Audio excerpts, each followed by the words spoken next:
बहुत दूर एक जादुई जंगल में लीना नाम की एक खूबसूरत परी रहती थी। लीना को सफर का बहुत शौक था और वो हमेशा नई जगहों की तलाश में रहती थी। उसके पास चांदी के पर थे जो सूरज की रोशनी में चमकते थे, और वो बादलों पर सवार होकर दुनिया भर का सफर करती थी। हर सुबह लीना अपने जादुई बैग में शफा की जड़ी बूटियां और खूबसूरत फूल रखकर नया सफर शुरू करती थी। एक दिन जब लीना बुलंद पहाड़ों के ऊपर से गुजर रही थी तो उसने नीचे एक बहुत ही खूबसूरत बादशाहत देखी। लेकिन अजीब बात यह थी कि वहां की गलियों में कोई औरत नजर नहीं आ रही थी। ये क्या बात हुई, लीना ने सोचा, यहाँ की औरतें कहाँ हैं? वो नीचे उतरी और एक बूढ़े आदमी से पूछा। बूढ़े आदमी ने आह भरी और कहा, ए नेक परी, हमारी बादशाहत पर एक अजीब बीमारी का असर है। 3 साल पहले यहाँ एक वबा फैली थी जिसकी वजह से तमाम औरतों के बाल गिर गए हैं। वो शर्म की वजह से अपने घरों में छुप कर रहती हैं। हमारे हकीमों और डॉक्टरों ने बहुत कोशिश की है लेकिन कोई फायदा नहीं हुआ। अब तो लोगों ने उम्मीद ही छोड़ दी है। लीना का दिल दर्द से भर गया। वो बोली, मुझे यकीन है कि इस बीमारी का इलाज मौजूद है। मैं जरूर कोई रास्ता निकालूंगी।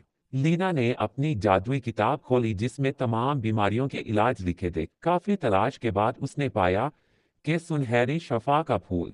यह फूल सिर्फ बुलंद तरीन पहाड़ की चोटी पर उगता है। उसको अगर नदी के पानी में डाल दिया जाए तो इस बीमारी का इलाज मुमकिन है। लेकिन किताब में यह भी लिखा था कि खबरदार, इस फूल को हासिल करना आसान नहीं है। रास्ते में कई खतरात और मुश्किलात हैं। लीना ने हिम्मत की और बुलंद पहाड़ की तरफ रवाना हुई। जैसे ही वो पहाड़ के पास पहुंची, काले बादलों ने उसका रास्ता रोक लिया। बिजली कड़क रही थी और तेज हवाएं चल रही थी।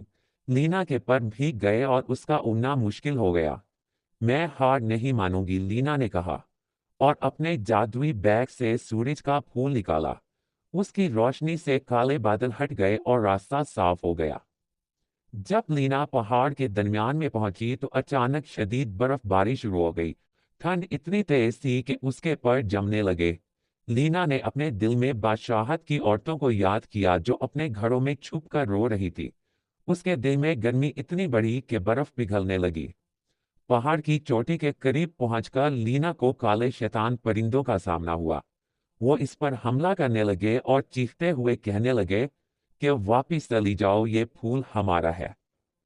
लीना ने मोहब्बत का गीत गाया। उसके गीत की मिठास सुनकर शैतानी परिंदे खामोश हो गए और रास्ते से हट गए। आखिरकार लीना पहाड़ की चोटी पर पहुंच गई। वहां एक छोटा सा बाग था जिसमें सुनहरी शफा के फूल खिल रहे थे। लेकिन पहाड़ के नीचे से एक सुनहरी सांप निकला जो दरअसल उस बाग का मुहाफिज था। सांप ने गुस्से में कहा, यह फूल हर एक के लिए नहीं है। इनकी ताकत सिर्फ उसके हाथों में जा सकती है जो खुद कुर्बानी देने को तैयार हो। लीना ने खौफजदा होने की बजाय अपनी नीयत की सच्चाई बयान की। सांप उसकी कुर्बानी देखकर मुस्कुराया और कहा, जा नेक परी, तेरी नीयत इन फूलों से भी ज्यादा पाकीज़ा है। जब लीना नीचे उतरने लगी तो आसमान पर एक साया सा छा गया। यह साया उस जादूगरनी का था जिसने बरसों पहले बादशाहत पर अपना जादू किया था ताकि कोई औरत खुशहाल ना रह सके। जादूगरनी को यह गवारा नहीं था कि कोई उसकी लानत को तोड़े। लेकिन लीना ने नहायत अक्लमंदी से शफा के फूलों की रोशनी को अपने गिर्द एक दायरे में फैला लिया। फूलों की खुशबू और रोशनी से जादूगरनी कमजोर हो गई। वो चीखती हुई हवा में गायब हो गई। वापिस बादशाहत पहुंचकर लीना ने तमाम औरतों को बाहर बुलाया। पहले तो वो डरती रहीं लेकिन लीना की नेक नीयत देखकर वो सब बाहर आईं। लीना ने शफा के फूलों को पहाड़ी नदी के साफ पानी में मिलाया और कुछ जादुई अल्फाज कहे। पानी सुनहरा हो गया और उससे खूबसूरत खुशबू आने लग गई। जब औरतों ने यह पानी अपने सरों पर लगाया तो फौरी तौर पर नए बाल उगने शुरू हो गए। वो बाल पहले से भी ज्यादा लंबे, मुलायम और चमकदार थे। पूरी बादशाहत में खुशी की लहर दौड़ गई। औरतें नाचने और गाने लगी।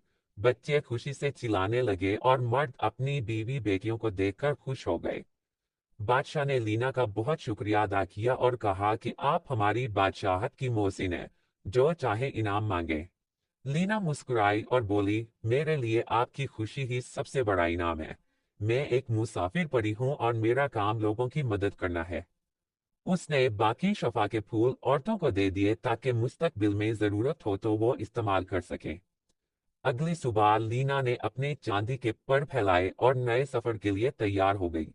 پوری بادشاہت کے لوگ اسے الوداع کہنے آئے۔ عورتیں اپنے نئے خوبصورت بالوں کو ہوا میں لہراتے ہوئے لینا کو شکریہ کہتی رہیں۔ لینا آسمان میں اڑتے ہوئے مسکرائی، پتہ نہیں اگلا سفر مجھے کہاں لے جائے گا اور کس کی مدد کا موقع ملے گا۔